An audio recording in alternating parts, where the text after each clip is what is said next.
Conservation de l'énergie mécanique. Vous savez que lorsqu'un système matériel évolue d'un état 1 à un état 2 sans frottement, dans ce cas, EM se conserve, n'est-ce pas? EM, on écrit EM égale constant. On va vérifier ça avec cet exercice dans votre livre.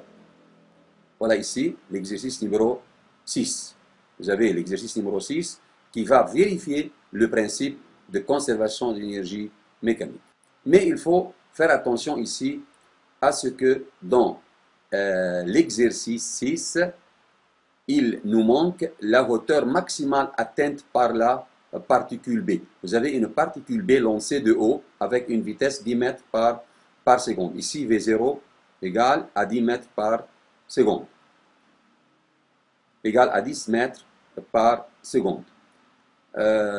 Il ne me donne pas la hauteur maximale atteinte par cette particule, car on a voilà ici, le point A, le point le plus haut. Donc, V en A égale à 0. Cette hauteur maximale n'est pas donnée dans l'exercice, il faut l'écrire égale à 5 mètres. Donc, supposons que l'exercice est donné avec cette distance 5 mètres. On va répondre aux questions de l'exercice. Calculer, négliger l'action de l'air, calculer l'énergie mécanique du système B-terre au point O. Le système, quel est le système donné? Le système bille-terre.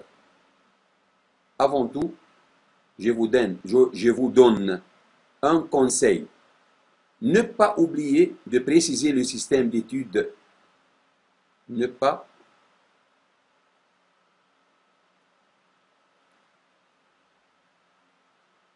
A.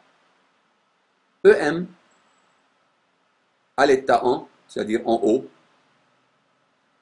égale à EC en haut, plus EPP en haut, plus EC en haut, plus EPP en haut, plus énergie potentielle élastique. On n'a pas ici une énergie potentielle élastique dans le système, donc égale EC en haut égale 1 demi M V0 carré. Où est la masse M de la bille? Égale à 10 grammes. Bien. Égale à 1 demi fois 0,01. On convertit en kilogrammes fois V0 carré. V0 égale à 10 mètres par seconde, c'est-à-dire 100 au carré. Bien, 100 fois 0,011, 1 demi 0,5. Donc l'énergie mécanique en haut, à l'état 1, est égale à 0,5 joules. Partie B. Calculer l'énergie mécanique du système bille-terre au point le plus haut. Où est le point le plus haut? En A. Donc EM en A, c'est-à-dire à l'état 2, égale, de même, égale EC à l'état 2, plus EPP à l'état 2. Bien. Égal. EC à l'état 2, ici en A, on n'a pas une vitesse, donc l'énergétique est 0. Plus EPP en A, il faut choisir un niveau de référence s'il n'est pas donné. Mais on peut voir dans l'exercice que le niveau horizontal passant par O est pris comme niveau de référence de quoi? De EPP. Voilà ici. Ce niveau est pris comme niveau de référence de quoi? D'énergie potentielle de pesanteur. C'est pourquoi EPPA est compté à partir de ce niveau positivement lorsque la particule est en A. Donc Z, voilà c'est Z.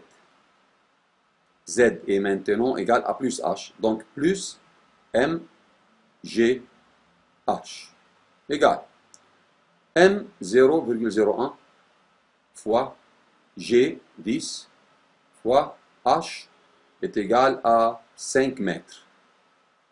50 fois 0,01, c'est-à-dire 0,5 joules.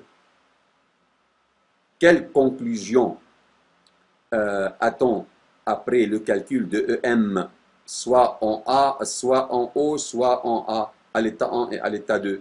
Quelle conclusion? L'énergie mécanique reste conservée. C'est bien. Donc, il faut écrire que EM à l'état 2 est égal à EM du système, c'est-à-dire à l'état en conservation de EM, de l'énergie mécanique.